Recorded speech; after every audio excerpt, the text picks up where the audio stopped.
ये मुद्दा वो है नहीं जो लग रहा है देखने में। ये मुद्दा वो है कि हिंदुस्तान को दारुल इस्लाम बनाने की फिलॉसफी उस समय निकली। मैं आपको बताता हूँ कि जिन्ना और माउंटबेटन के बीच में क्या कम्युनिकेशन हुआ। जब आप ट्रांसफर ऑफ पावर का डॉक्यूमेंट पढ़ेंगे ना, तो उस ट्रांसफर ऑफ पावर के डॉक्यूमेंट में जिन्ना और माउंटबेटन का कम्युनिकेशन है। जिन्ना कह रहा है कि हिंदुस्तान मुसलमानों से तुमने अंग्रेजों ने लिया था और मुसलमानों को वापस क्यों नहीं करोगे। मुसलमानों से वापस लिया था, मुसलमानों को वापस क्यों नहीं करोगे, ये जिन्ना की पॉलिसी है। इसलिए हमको यहाँ का राष्ट्राध्यक्ष घोषित किया जाए। लेकिन उस समय ये संभव नहीं था क्योंकि आंदोलन में तो कांग्रेस पार्टिसिपेट कर रही थी, कांग्रेस उसमें मेल रोल पे थी और कांग्रेस लीडरशिप ही अंग्रेज से लड़ रही थी पूरी। उस समय की कांग्रेस लीडरशिप मतलब देश की लीडरशिप। कांग्रेस आज की कांग्रेस से उसको कंपेयर मत करिएगा। तो कांग्रेस मतलब आंदोलन में। तो अब जिन्ना को कैसे सत्ता ट्रांसफर हो जाएगी, वो कांग्रेस भारी है। तो जिन्ना ने एक प्रस्ताव दिया कि हमको एक छोटी सी जगह हिंदुस्तान के अंदर दे दो जहां से मैं दारुल इस्लाम बना लूंगा। उस पॉलिसी के तहत हिंदुस्तान में इसका बंटवारा हुआ, पाकिस्तान दिया। पाकिस्तान ने कंसिस्टेंटली अपनी पॉलिसी जो शुरू की वो डे वन से यही थी कि हिंदुस्तान को कैसे दारुल इस्लाम बनाना। और इसी पॉलिसी के तहत नेहरू उनके चक्कर में आ गए और नेहरू और लियाकत अली समझौता हो गया। उस समझौते में हिंदुस्तान में मुसलमान रोक दिए गए और पाकिस्तान में हिंदू रोक दिए गए। उनको मालूम था हिंदुओं को तो हम वैसे ही निपटा लेंगे, लेकिन यहाँ जो मुसलमान हम रोक देंगे, ये मुसलमान किसी न किसी दिन हमारा सहयोग ही करेगा। ये उनको उस समय मालूम था। उस पॉलिसी के तहत 1947 में कश्मीर पर उन्होंने अनायासी हमला कर दिया। 1962 में चाइना से हमारा वॉर हुआ, हम थके बड़े बैठे हुए थे। 1965 में बिना किसी कारण के, नेहरू के मरने के बाद जब शास्त्री जी सत्ता में बैठे, तो शास्त्री जी के खिलाफ अपने आप उन्होंने युद्ध कर दिया बिना किसी कारण के। क्योंकि उनको एक कंसिस्टेंट पॉलिसी है कि हिंदुस्तान पर कब्जा कैसे करना, इसको दारुल इस्लाम कैसे बनाना।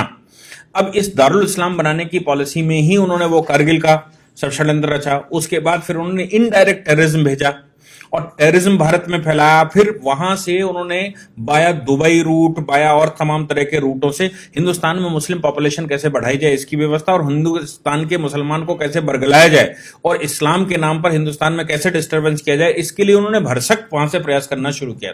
हिंदुस्तान में पॉपुलेशन कैसे बढ़े, इसके लिए वहां से इस्लामिक स्कॉलर्स भेजे जिन्होंने भारत में आकर कहा ये तो अल्लाह की देन है और पॉपुलेशन तो अल्लाह देते हैं, ये वही दे रहे हैं, वही खिलाएंगे, ये सब दुनिया भर की बात थी। इस पॉलिसी को भारत में फल फूलने में 70 वर्ष लगे और खूब फल फूल गया। समस्या ये आई कि 2014 में जो सरकार बैठी, उस सरकार ने इस पॉलिसी को कंट्रोल करने के लिए कुछ काम करना शुरू किया। लोग कहते हैं कि आपने ये 370 2019 के बाद क्यों हटाया, आपने ट्रिपल तलाक 2019 के बाद क्यों हटाया, आपने ये दुनिया भर की बातें। सोच कर देखिए कि सरकार उस समय कैसे बैकग्राउंड बना रही थी, कैसे वो ग्राउंड बना रही थी और उसने क्या क्या किया। आप सोचिए कि जो नोटबंदी हुई, उस नोटबंदी में सबसे ज्यादा आहत कौन हुआ?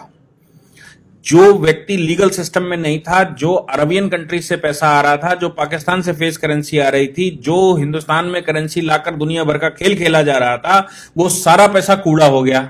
और कूड़े का मतलब ये हो गया कि वो लोग जो पाकिस्तान सपोर्टेड थे, बिना किसी रिटर्न भरे, बिना किसी लीगल सिस्टम में आए पैसा लगा रहे थे, उनका पैसा सब रद्दी हो गया।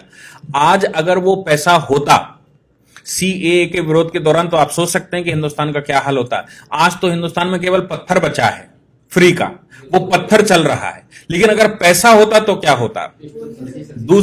दूसरी उनकी बात जो वो करना चाहते कि हिंदुस्तान में पॉपुलेशन बढ़ाएंगे, दारुल इस्लाम बनाएंगे, गजबाए हिंद लाएंगे, ये सारी बातें जो उनके दिमाग में थी, उन सब पर 2014 के बाद रोक एक एक करके लगनी शुरू हो गई। क्योंकि उन्होंने कहा सब लीगल सिस्टम में आएंगे, नोट भी लीगल सिस्टम में आएगा, व्यापार भी जीएसटी लीगल सिस्टम में आएगा, भारतवर्ष से इंपोर्ट और भारतवर्ष में आने वाला पैसा, आपको याद है 20,000 एनजीओ एक साथ बंद की गई थी।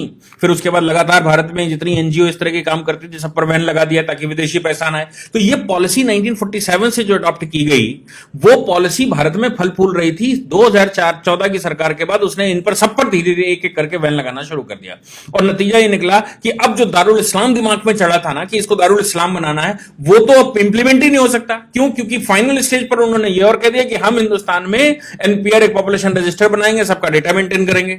अब ये जो पाकिस्तान, बांग्लादेश और दुनिया भर से मुसलमान लाया गया था, किसी ने किसी साधन से यहां पर रखा गया था, उसने यहां शादी ब्याह कर लिए, 20-20 बच्चे पैदा कर लिए, अब वो सब क्वेश्चन मार्क लग गया।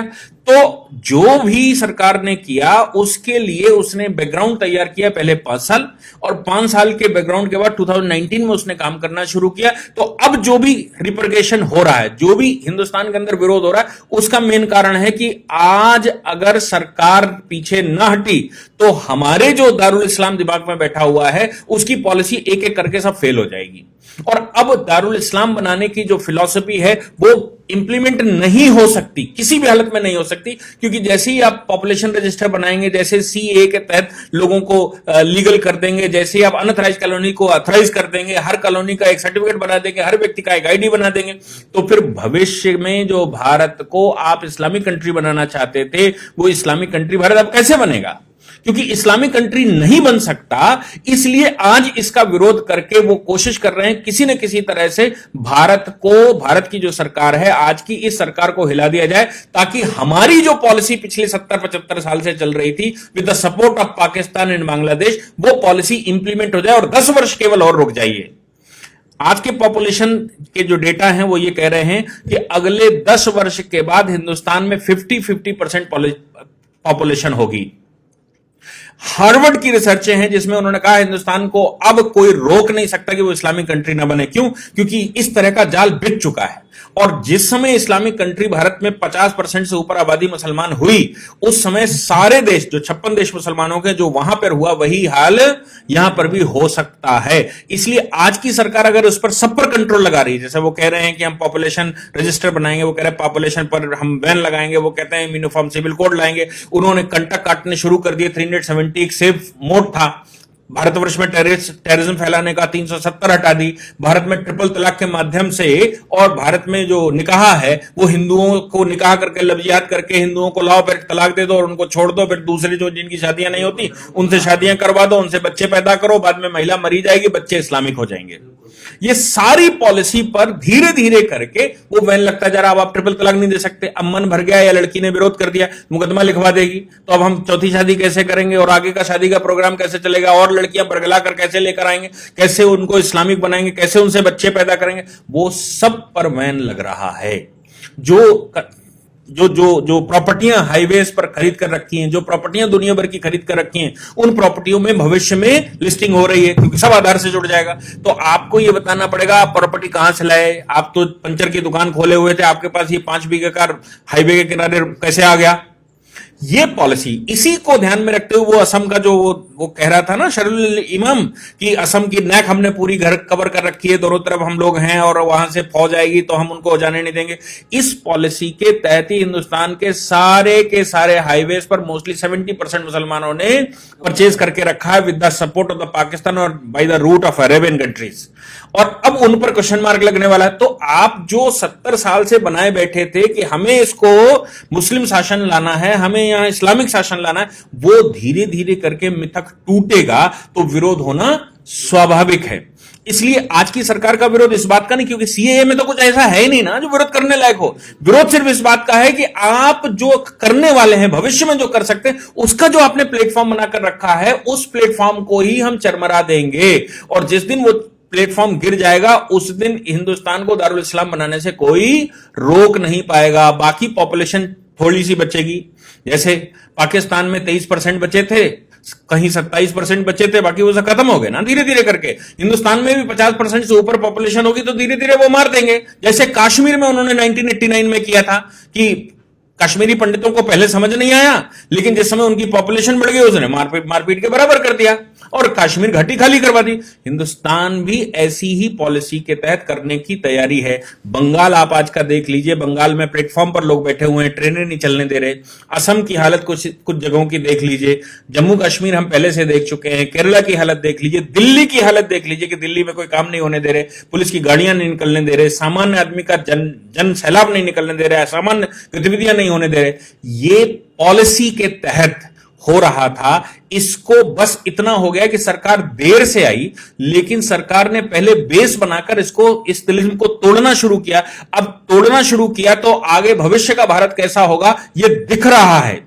और अगर भविष्य का भारत आज न बना इस सरकार के द्वारा तो हिंदुस्तान समाप्त हो चुका है। जिन्ना की पॉलिसी जिसके तहत उसने पाकिस्तान लिया था और जो उसने कहा था कि एक छोटे से कुनबे को कोने को लेकर हम हिंदुस्तान को पाकिस्तान बना लेंगे, हिंदुस्तान पर शासन ले आएंगे, वो हो चरितार्थ होता दिखाई दे रहा है। अगर आज सरकार को सपोर्ट ना हुआ और आज सरकार ने काम किया, आज अगर रिटेलिएशन ना हुआ, चाहे उसके लिए सरकार को गोलियां चलानी पड़े, चाहे सरकार को कोई एक्टिविटी करनी पड़े, कोई स्टेज आनी पड़े, सीरिया में जैसे आज हो रहा है, करना पड़ा ना, बाद में बम फोड़ने पड़ते हैं ना, बाद में मिसाइलें चलानी पड़ती है ना, तो क्यों नहीं आज चलाते? आज चलाकर आप वो सिचुएशन रोक सकते हैं और आपके पास कोई और दूसरा रास्ता बचेगा नहीं, और अभी नहीं बचा है। आपके पास भविष्य में कोई रास्ता बच नहीं सकता जब तक आप फौजें नहीं लगाएंगे। कश्मीर को आपने कंट्रोल किया क्योंकि वहां पर आपने पैरामिलिट्री फोर्सेस, मिलिट्री फोर्सेस भेजकर आपने अनडाउटेड गोली बिना किसी भेदभाव के गोली चलाने का आदेश दे दिया है कि अगर कोई भी गड़बड़ करे उसको सीधी गोली मारो, उससे पूछने की जरूरत नहीं। वो अगर आपने आज हिंदुस्तान में ना किया तो हिंदुस्तान 2040 में समाप्त हो चुका है। वर्ल्ड के किसी भी फोरम की रिपोर्ट उठाकर देख लीजिए, सब यही कह रही है। इसलिए यह पॉलिसी है, इस पॉलिसी को ध्यान में रखिए कि वो क्या करना चाहते हैं। ये कोई विरोध जो आप कहते हैं ना, विरोध कर रहे हैं किस बात का, ये कोई विरोध ही नहीं है। ये दारुल इस्लाम बनने से रोकने की प्रक्रिया जो सरकार अपना रही है उसका रिटेलिएशन है। ये सीए का रिटेलिएशन नहीं है, ये सरकार का रिटेलिएशन नहीं, सरकार की वो पॉलिसियां जिनसे भविष्य का भारत तय होगा उसका विरोध है।